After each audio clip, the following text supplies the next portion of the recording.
ఆడబిడ్డలకు దీపం 2.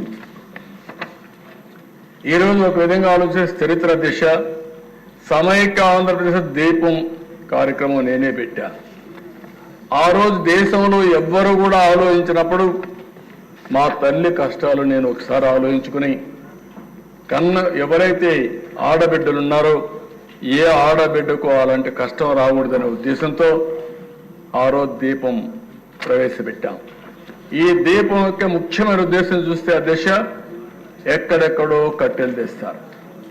ఓసారి వర్షాకాలంలో బయట ఉంటే కట్టెలన్నీ ఎండిపోతే బాగా తడిచిపోతే ఆ కట్టెలు తీసుకొచ్చి పొయ్యిలో పెడితే ఎంత పొగంటే ప్రతి ఒక్క ఇంట్లో ఒకే బెడ్రూమ్ ఇల్లు ఉంటుంది, రూమ్ ఒకటే ఉంటుంది, అక్కడే కిచెన్, అక్కడే డైనింగ్, అక్కడే పడుకుంటారు. ఇల్లంతా కూడా పొగొస్తే ఆడబిడ్డలు పడే కష్టం అవన్నీ చూసిన తర్వాత నాకు అనిపించింది.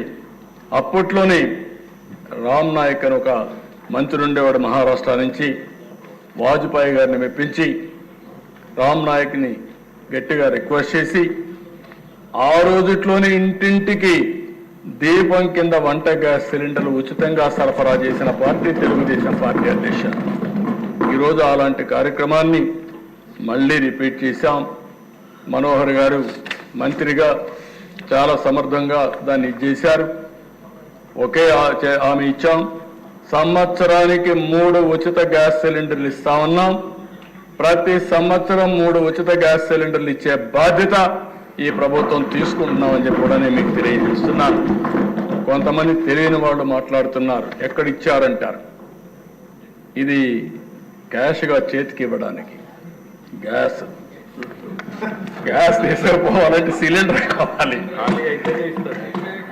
అంటే